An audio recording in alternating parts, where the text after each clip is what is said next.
When I first saw some of the Maya art like these images from Justin Kerr, I thought they depicted so-called black and copper-colored people.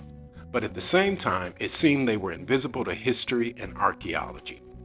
In this video, I'm going to show many more examples like these and more importantly tell you how and when they became invisible. You may know that in 2009, Mexico added an amendment to their constitution recognizing the existence of Afro-Mexicans. Even though it was well known the Spanish brought black people with them during the conquest of Mexico, because we have examples like the cast paintings in a town named after Yanga who came to Mexico from Angola, until recently they were still invisible to history. The first part happened in 1821 when Mexico became independent from Spain. The newly created country of Mexico got rid of the Spanish cast, and around 100 years later, Jose Vasconcelos developed the idea of the cosmic race and mestizaje that reduced what was 5 or 6 different groups of people to 3. The Black Mexicans were then reclassified as Indians, although they were still citizens of Mexico, unlike the experience of black people in the US who had to fight to become citizens. Therefore, between the 1920s and the 2000s, there were no black Mexicans, despite the images in Maya murals like these that contradicted what Mexicans were taught. I'm going to explore the idea of indigenous black Mexicans through archaeology, since before the government recognition that black Mexican existed, the archaeology logically reflected the government position, even though they can be seen in Maya murals like these. First, the definition of an indigenous black Mexican is any black people in Mexico here before the Europeans, no matter where they came from. The recognized indigenous Mexicans who were here before the Spanish are thought to have come from Asia, yet they are not Asian Mexicans, so let's apply the same definition to the many artifacts that prove black people were here in Mexico before the Spanish. This is an image of an Olmec artifact, and I've got more on the discovery of this piece later in the video. These images come from the University of California, Riverside, and all these images come from the Americas, and I'll highlight a few of them that are Mexican.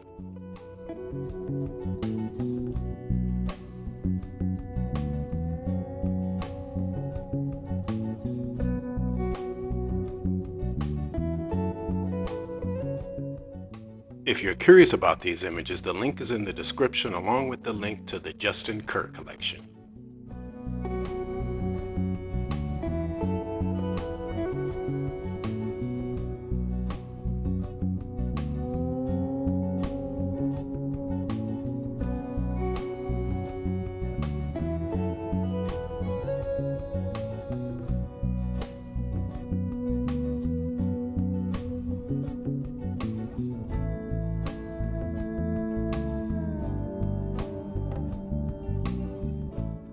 So starting with Chichen Itza and ending with the so-called Olmecs, here are a few different Mayan and Olmec sites where we can see the indigenous black people who occupy what we now call Mexico and Guatemala. Let's start with the Atlantean statues of Chichen Itza. In this document from the Carnegie Institute, we can see all the various representations of different people that, according to history, never made it to the Americas, including many depictions of black people. In these murals from Chichen Itza, we can see dark-skinned people arriving in boats, as well as dark-skinned warriors and white-skinned prisoners. And this scene from the same document is recreated in a Mexican museum with the dark-skinned warrior sacrificing the unfortunate prisoner. Next, we move on to the Bonampak murals in Chiapas, Mexico. In my last video, I showed the uncanny resemblance with a calendar from Chiapas and the Hebrew language, and here again we can see the obvious representation of black people in the murals. We also have these two famous scenes with the dreadlock prisoners and this group who wear head wraps, while the figure on the left has dreads emerging from the wrap. Next, Xultun, which is still in the land of the Maya, where we find a famous representation here recreated by Heather Hurst. Here is the original, where we can see both the black and copper colored figures. And here is a recreation of the three black figures and the copper-colored gentleman with the same features and a head wrap. Still in Guatemala, we go to nearby Huachactún, where we can see a drawing of a black woman outside a smaller structure. In the colored recreation, it's more obvious, and in this recreation, the familiar red, black, and green adorn her head wrap. Next, we have the San Bartolo mural, also in Guatemala, where we have three distinct figures, one on the left with the so-called African gourd, and the two on the right with distinctive face coverings and gifts on their heads. Back to Mexico, we arrive at Cacaxtla, and this mural, once again depicting the black-skinned warrior alongside a copper-colored figure.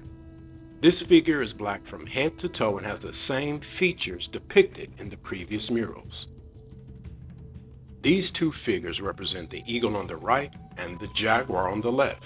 Again, they both have the same features and they're both obviously black. Here's a close-up of the eagle figure.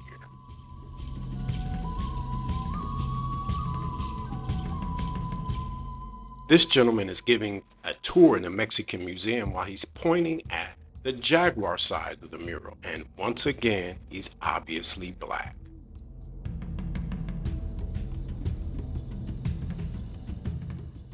And finally, we have the olmecs and the famous Olmec heads.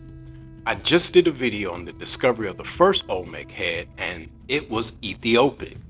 But I want to focus instead on a piece I mentioned earlier, and here at La Venta, Mexico, you can see the discovery by Sterling of an artifact that leaves no doubt as to who it represents. In the museum where this piece is housed, he is called El Negro, obviously due to his features, and in another source he's referred to as a jaguar sphinx. Here we have a black and white version where they look like they left them outside for a while. Here we have a close-up of El Negro, and if you look from the side, this piece could have easily adorned the front of a pyramid. And since this piece is not unique, they have smaller versions in the same museum. I think Mexico did the right thing by unerasing the Afro-Mexicans, and one day they could do the same for Indigenous Black Mexicans. I don't think it's a coincidence that the highest concentration of so-called Afro-Mexicans overlaps with the Olmec areas of Mexico. So not only do aspects of the Olmec culture integrate with the Maya, but it also appears that some of the people did too. So what do you think? Do these images reflect the presence of a black and copper-colored Indigenous Mexicans? Let me know in the comments, and thanks for watching.